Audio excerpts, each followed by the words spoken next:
Bar for bar album reviews. Injury Reserve. By the Time I Get to Phoenix.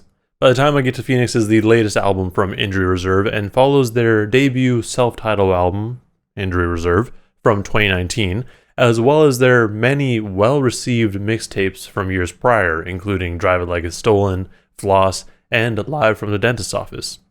By the Time I Get to Phoenix may sound like a bit of a departure from some of the group's previous sounds and work, but to me it feels more like an evolution. I feel like there's always been bits and pieces of this sort of experimental sound in their music, and given the events and environment in which this project was recorded, it sounds appropriate. This album's sound primarily comes from a set that they did in 2019, but also, as they've mentioned in the note announcing the album, it carries this weight of general social upheaval, loss of livelihoods, and family tragedy, all events that have occurred in 2020.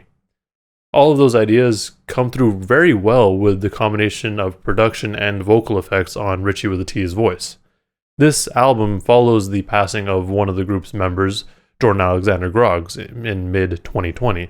However, they have stated that much of this project was completed before his passing.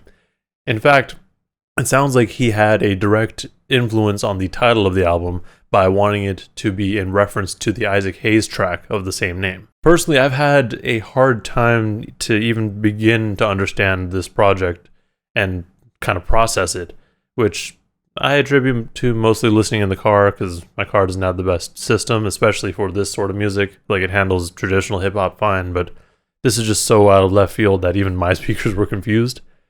And it wasn't until I really sat down and started listening to this project with headphones on that I just started to understand beyond just the sounds and emotions that I was hearing. The album begins with the track Outside, which brings us the first of those vocal effects with Richie's voice being a bit pitched down over a production that sounds almost like two separate tracks just being layered on top of each other, but just slightly out of sync.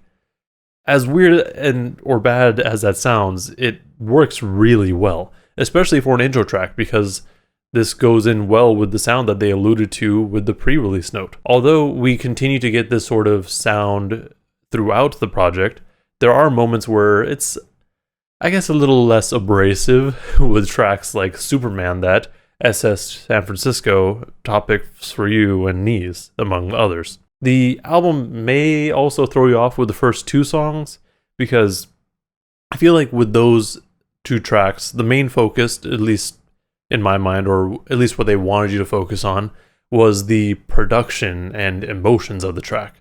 And I only say that because there's not really much rapping on it. There's a lot of, I guess, chorus and repeated vocals, but, not just straight rapping like on the following tracks, SS San Francisco and Footwork in a Forest Fire. Speaking of SS San Francisco, it is also the only track on this album to have a featured artist with Z Loopers, who brings in a really solid verse and honestly fits in well with the vibe and energy of the track. It is interesting to note, though, that the staging of Z Looper's voice feels like it's more upfront and in your face than Richie's, which led me to notice something about the way that this album is mixed. At least, this is my thought on it. It feels like the main focus, at least on the first few listens, was to give the listeners the emotions that the group was experiencing, which could be why many of the tracks feel like less of a typical rap song, where the MC is just in front of the instrumental, but instead we got Richie's voice essentially being used as an instrument itself, which is, again, it's not a bad thing, it's just very unique and not often done, I feel. As we go through the rest of the album, the first song that we get a proper verse from Groggs is on Footwork in a Forest Fire. There's a bit of an intro before the track begins properly, before Groggs and Richie deliver us some pretty manic verses. It's just so quick, and again, the vocal effects on both of them is just a bit different than what you would expect given some of their previous works, but also like everything else that has come out this year so far. The song itself is more than likely in reference to the forest fires that we often experience here on the West Coast, and how quickly some of us may need to move to avoid getting caught up in it. You could also make the argument that this is a metaphor for moving with the quickness when things start to get wild, just to keep yourself safe. Moving on, things get a bit ominous sounding with Ground Zero and Smoke Don't Clear. Although they're two separate tracks, I feel they pair well together, with Ground Zero typically being the site of some sort of tragic event. I mean, whenever we think of Ground Zero in the States, we think of 9/11. And then with those sorts of events, the smoke may not clear for some time. Both tracks do also continue to carry a similar weight and emotion as the previous tracks, while also kind of going in different directions, which is definitely a highlight of this project. Even though each track may not necessarily get into heavy topics or be overly obvious about some heavy topics, it still carries this sort of energy to remind you of them. With that said though, I feel the remainder of the album is really where things get their heaviest and more personal, starting with Topics for You, which touches on the never-ending life of our own personal algorithms. Even when we pass, all the apps that we've been using will be waiting for our return to bring us our top picks, or adjust the algorithm and give us new things. This is especially heavy because it sounds like either Groggs ran the Injury Reserve socials, or they all had some shared accounts, and Richie's looking back and reflecting on it. It's weird to think about, but like, you know, if you really want to remember someone, I guess, if you have access to some of the apps they use, like Instagram or Spotify or something, that's one way to remember them.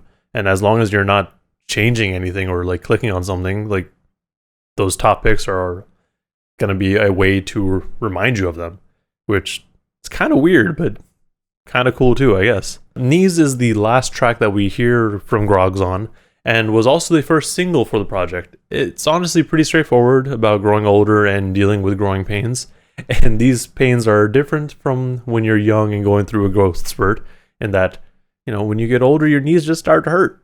I mean, it's just a part of life, but also as you get older, you tend to gain some weight, so that definitely attributes to that. The album wraps things up with By Storm, which is a proper send-off for all the emotions in this album, as well as Groggs himself. We have Richie saying the show must go on, which I think is something that they probably feel, or I feel, Groggs may have wanted for them. Like, no matter what actually ends up happening, like if he passed away or if there's some falling out, he probably would have wanted their music to continue in some way, whether they're working together or separately. Overall, this album was interesting, to say the least. Like I mentioned, it took me some time to really process and understand what was going on here, and honestly, I still have very little of an understanding of what's happened. What I've gathered, though, is that this is an album that carries a lot of weight and emotion of everything that we and Injury Reserve have been through in 2020, as well as this year. This project definitely isn't for everyone, though, and I don't imagine most typical hip-hop fans to enjoy it. I mean, Injury Reserve was already pretty experimental in their music, and this only pushed that further. With that said, though, I'm not surprised at the direction that they've gone in, because, like I mentioned again, this sounds like an evolution. Like, given their progression from project to project, it just makes sense. I will say, though, that whenever I listen to this project, I just really wanted to listen to Clipping and JPEG Mafia. So, if you're into either of those artists, you're probably going to enjoy this album. My favorite tracks are SS San Francisco, Footwork in a Forest Fire, Ground Zero, Topics for You, and Knees. I don't know what the future has in store for Injury Reserve as a group, but given the last track on the album, I feel there's a good chance that we'll be hearing from them again in the future. It may not be under Injury Reserve, but Richie and Parker are just too artistic to not continue making music. That's all I have for this review, though. Let me know in the comments below what you thought of this album and what your favorite tracks are. Also, remember to like and subscribe if you want to see more reviews and content like this. Thank you for watching, and please stay safe out there.